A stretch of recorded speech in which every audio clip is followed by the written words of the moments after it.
Hey guys, Hockey907 here. Today I'm going to show you a bunch of new features of iOS 10. The first new feature is the new Home app. With the new Home app, you can securely control all your HomeKit accessories from your favorite iOS device.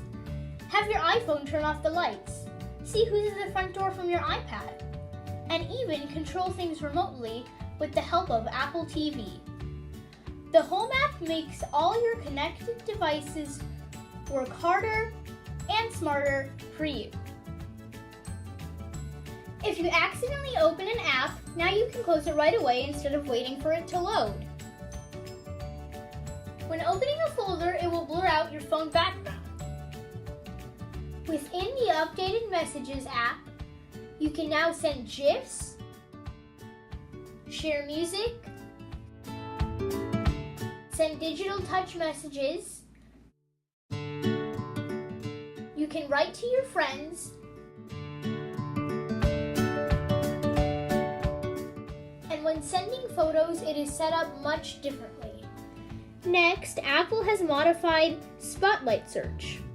Also, the lock screen has changed because the photos are on the right and Spotlight Search is on the left, and when unlocking your phone, you have to physically press the home button in order to get in.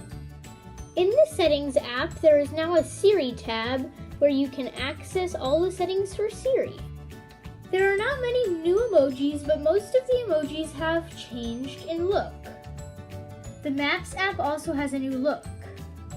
The Control Center looks a lot different and now has some new options, and whenever you are turning your phone onto airplane mode or putting the Wi-Fi on or off, it always changes the color of the bubble. On an iPhone, the camera flip around and the filter buttons are now switched. On an iPad, the camera has an all-new look. All the buttons are switched around and it looks a little bit different. The Notification Center has got a lot of new changes. As you'll notice, all the notifications are in a little white bubble instead of just being lined up together like they used to be in iOS 9. The Music app has gotten a ton of changes. As you'll notice, it looks completely different. The recently added are all on the first page instead of having to click a button to get there. You can now edit your library, and all your songs are in this little category instead of just being right there when you get onto the page. In the Photos app, you'll notice that the boxes are a lot bigger, and then when you go to edit a photo, you have to click this little button instead of clicking the word edit. And then that brings you to all the editing pages.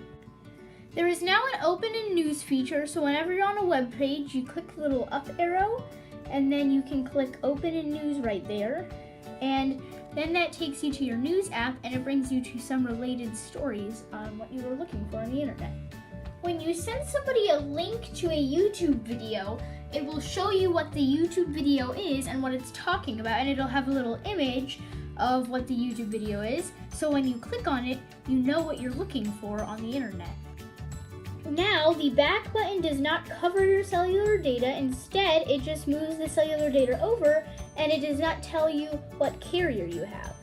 When you're on Safari and you're watching a YouTube video, and say you want to look at the description or you want to give it a thumbs up and you want to continue to watch it, you can just swipe in and it just minimizes it, but it's still playing for you. Now when you get notifications, you can swipe down on it and it brings you to a bigger screen, and even after you send it, you can still continue to send another message without it closing away on you. Clock has an all different look. It is now completely black, and you can set your own bedtime for it, and so it wakes you up and it tells you when you're supposed to go to bed. You know how you always have those apps that come on your phone and you never even use them? Well, now you don't have to worry about it, because say you don't have an Apple Watch, then if you hold down on the app and you go to delete it, you can actually remove it from your home screen and then it does not show up anymore. If you want to get it back, you simply just go to the App Store, type in the name of the app, and then click download.